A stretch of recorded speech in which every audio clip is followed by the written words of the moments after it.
Sounds more like a mafia power struggle, doesn't it, rather than... but this is the double standards. Yeah. They want to point to horned devils and all this other malarkey, and look what women have had to endure by being suppressed as the bringers of all sorts of temptation to man. And yet we got to wonder what on earth is going on over here with this other stuff that's going on, the slaughters in the name of covenants. You see, and you do your homework and you find these things. So all I'm asking Christians to do is to study this fact as a biblical scholar will do, and it has nothing to do with your faith in the Almighty Creator. But you are dealing with an institution. Now, of course, this is actually tacitly accepted, because that's why they'll say we have Protestantism. Protestants will always go, yes, that's Vatican Christianity. Michael, what you say, we understand that that's a false religion. But I'm going, no. The institution doesn't stop with Vatican. And by the way, there's even proof to show that the Vatican created what we know to be Protestantism, but that's a separate question. But even Protestants are not off the hook. Because as I say in the very first paragraph of the Astro-Theology book, the very first paragraph, if you take away the pagan elements from Christianity, regardless of whether it's Lutheran, Protestantism, Methodist, or Catholic, you've got nothing left. Protestants need to accept that as well. And it has nothing to do with their faith in the Almighty Creator. It has to do with the fact of their mind control from an institution that uses the same occult teachings that average street Christians think is unimportant, that Madame Blavatsky tried to hand to the people of the world, like Rudolf Steiner tried to teach the kids, like I do. He tried to empower the ordinary layman with these same things, these same powers that these criminals, these arch criminals who've murdered their way through the centuries are using. There are a reason for the tyranny that we see in this world, and it's the misuse of occult knowledge. Occult knowledge is not evil, but it's being used by demonic, evil, psychopathic, possessed, evil people. They're your enemy, and they're right in your midst. Christ himself said, at my table is the Judas, is at St. Peter's the doubting Thomases, the Peters who'll deny my existence, right? The Judases who'll sell me for nothing. You think that's just metaphor? Right within these very movements, the entire Protestant movement of America has been taken over by the Jesuits. There's a couple, but from South America to North America. And this was revealed not by me, but from Jesuit insiders who blew the whistle, who left the order and said, listen, folks, we've got to tell you that the entire Protestant movement of North and South America has been taken over methodically by the Jesuits. They own America. They own all those evangelists that in front of you with their big Joel Osteen smiles and their big Jimmy Swaggart palava.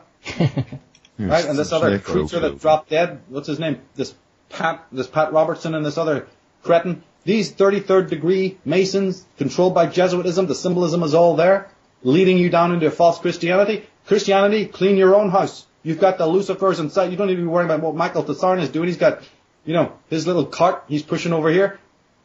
Go into your own places, right? And turn over the money lenders. Get with it.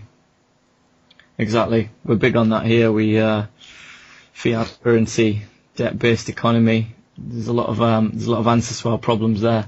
Yeah, they've seeded this movement with the Billy Grahams and the Falwell, the Jerry Falwells, who go around and create a lot of broken china as if it's important, talking about homosexuality, talking about this, talking about getting you involved in all this palaver that has nothing to do with the main reason. It's not Christianity.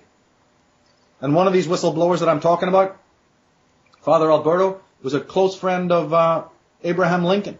Lincoln was shot and murdered by the Jesuits because this old Father Alberto, an ex-Jesuit, was letting Lincoln know that this was going on, and Lincoln believed him, and they were going to move on this. They were going to waken America up. But every time that's been done, every time that, whether it's to do with the Declaration or the Constitution or the maritime law or every other thing, or this thing with the Jesuit infiltration, every time that something was nearly going to be done, we know about John F. Kennedy, and there's a theory that he was trying to stop the gold. He was going to try and put, the currency back on the gold standard. In every instance of this, they've moved in to silence that individual. No matter how high he is positioned, they will remove it. No matter even if he's family, they'll remove them. Because there are certain areas into which you do not go. There's certain stuff that you cannot deal with. And therefore, all these finger pointers need to turn on their own. They're the ones belonging to cults and sects and groups and religious orders. I don't belong to anything. They're the ones that they say they're affiliated with these groups. Well, then clean your own house and see what comes of it first. Don't bother pointing at somebody else's mess. That's it. You mentioned in your literature about that we're in the age of revelation at the moment, Michael. When you were speaking just then, I was thinking of instances of Masons coming out. I've seen videos on YouTube of Masons saying we've suddenly woken up and realised what the hell we're doing and we've left and this kind of thing. And do you think all these things are starting to become, all their web, if you like, starting to unpick? I do. In fact, my work rests on that. My work is very much based on source material from whistleblowers, both within all the sciences that we've been mentioning and many others that we didn't mention.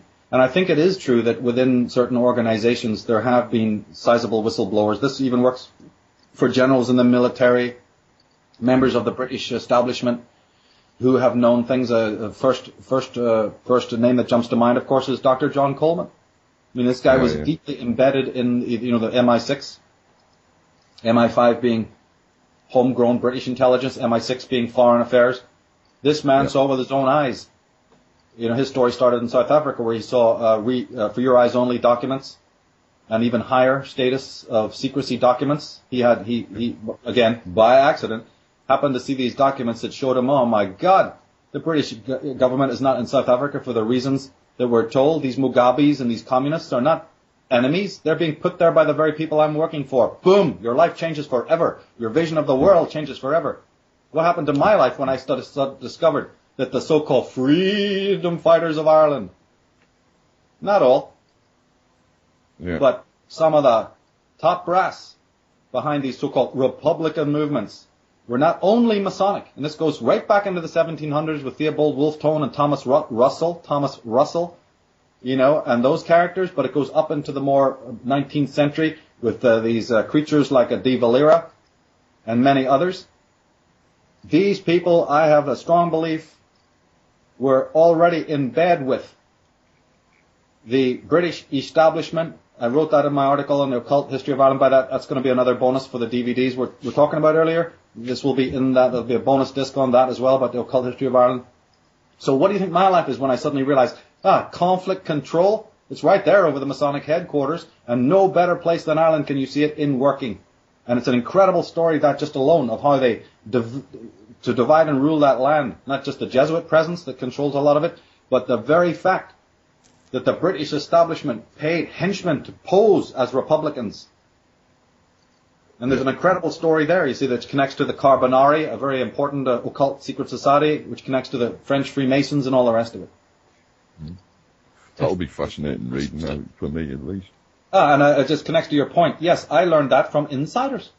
One of the insiders, you're talking about Madame Blavatsky, one of the reasons why I love her is because she was just a woman. For the very fact that she was one of the most brilliant women that's ever existed. I don't agree with everything she says. In fact, I only agree with a certain part of what she says. There's a lot of other things that she theorized about that I have no time for. But the fact that she was a genius woman, and another one I'll mention when it pertains to secret societies is Edith Starr Mill, Lady Queensberry. It was like a god, like you see in the film The Godfather. She was married to a statesman. She was just basically a glorified housewife. They had sort of like, status, statesman. Yeah. She couldn't believe her ears. Her journey started when she used to listen to her husband and these statesmen coming by and smoking their cigars and talking about and laughing at the way the whole tripartite governmental systems of England back then were. And she heard all the stuff. Yeah. And decided to do something about it. So yes, there are many insiders. Dr. Carol Quigley. There's so many others. J. Edward Griffin has interviewed top KGB men and people from statesmen from within America, the Ford Foundation, who've come forth and said, we will tell you what we're talking about. We will give you the facts. Exactly, because it's pointless just listening to people who have no inside knowledge of it or haven't experienced it directly. Yes, the amateur is important. It's important to listen to the gifted amateur. Yeah. But it's also very vital, especially when you go into the level that I work on, that you go to the horse's mouth. Go to the horse's mouth. I'm coming down on it. I haven't got enough time in this human life to publish it. Exactly. Yeah. It's funny how a revelation in one area opens your mind up to the possibility that everything else may follow a similar pattern, though, isn't it? I think we all come into it one way or the other by having some great illusion shattered of our perception. And then that leads us to question everything else, and we suddenly remember that we're a questioning being. You know what I'm saying? Yes, but the thing is that now you've answered your earlier question. That's why the awakening process is so difficult. because you have to have a syncretic mind to do that. And unfortunately, people just don't. People are very linear. They've been taught that way. It's a part of that auto-hypnosis I was talking about. Yeah. In order to put these pieces together, to extrapolate the... actually, really, it's not that difficult. You don't have to do anything more difficult than the average copper does, or detective. Yeah. But, unfortunately, the mass of people that are the main audience don't know how to do that. And so, when there are these obvious connections, I see this a lot in symbolism. I've tried to bring symbols together, kindred symbols together in these various presentations, so that just by the fact of bringing them together, that's an amazing revelation, because then people go, wow, I never really noticed that before. So it's these controllers use the fact of time and space. They use the fact that we're very linear. We don't have these syncretic pattern recognition skills, you see. So this is another one of the reasons why it's a long haul to convince people of these facts. Yeah. Yeah, that's it. It always is. I mean, people just want a quick answer. They want to know who's doing this, who's doing that, and they want to know someone to believe and someone to follow and someone to walk behind. And it does bother me now and again to see sort of, you could call it idol worship, but it's sort of, it's been called parroting, the truth movement, or parroting the leaders of the truth movement, so-called. And I think it's about people, they have to consciously decide to walk their own path, because if you start just following other people, then it's going to cause you problems. It's not going to get you anywhere, because... Perpetuation, isn't it? Yeah. It goes right to the heart of the Theosophy movement and other movements like that. A gifted genius, unique in the world. These Illuminati creatures know that such people exist, and they give them a bit of room. They want to see what they'll do. They know that every great idea comes from a gifted genius, like a Thomas Taylor, like a Madame Blavatsky. Let them build the foundation. We need their chi. We need their energy. We need them. Okay, now they're doing their thing, and either they themselves go insane or mad or die or get lost down another cul-de-sac, or we buy them off, or they just continue and then they die, and then we take it over. When you're dealing with institutions, you're not dealing with an individual. When somebody says Theosophy, God, do you know what that is? The tentacles that had? Oh, what on earth has it got to do with Madame Blavatsky and her short interim on this planet? There's an entire edifice there. They waited for her to create this scintillating thing that was dedicated to humanity. One can argue that even Masonry falls into this category as well. But certainly with Theosophy, they wait for a genius type to come along and create something wonderful. We see it every day in music, for goodness sake. I mean, how many Gibson Les Paul copies are there out there? I mean, come on, let's get with this. How many versions of shampoo or whatever, they take an original idea, a brilliant concept, and then it gets completely duplicated and cheapened all the way down the line. It was nothing more different than these institutions. These institutions were then infested with these dukes and these Fabians who had a political agenda, as I said, and they said, look, this organization has already helped to galvanize some very high-minded people, so it's just a matter of us sneaking in there and changing it and tweaking it and having these people come on board. That's basically what happened. There's even Christian writer James Gardner, who wrote a very good book called Unholy Alliances. He admits that Madame Blavatsky was swept aside by these other people, by the Annie Besants and the Alice Baileys. Again, all top-level Masons, you see, who used this woman's works to again, attract. See, what good is it if it doesn't attract people? You create something wonderful, it attracts a lot of people, well then, you can come in and net those people later. But I have my own research has led me to believe that Madame Blavatsky is not the culprit there. Yeah, for sure. Sounds like it makes sense to me, like as far as I can see, they co-opt everything, and as you said, I actually believe that they're incapable of creating themselves, so they need, it's implicit to them that they have to co-opt because they can't create. Well, Steiner, I mean, they both spoke against the so-called bad guys or the cabal or certain orders, certain people, and they spoke against the Catholic Church, and then obviously, when people slag her off or when people try and throw sort of lots of labels at her or accuse her of being part of the Illuminati or whatever, all you've got to do is read what she's saying. Look at her quotes about what was happening in the world, rather than just listen to the opinion of people who talk against her who don't actually use her quotes. So it's usually it's as simple as that. Steiner went around, he exposed the Nazis as being dark occultists, and he drove himself into the ground, going all over Europe,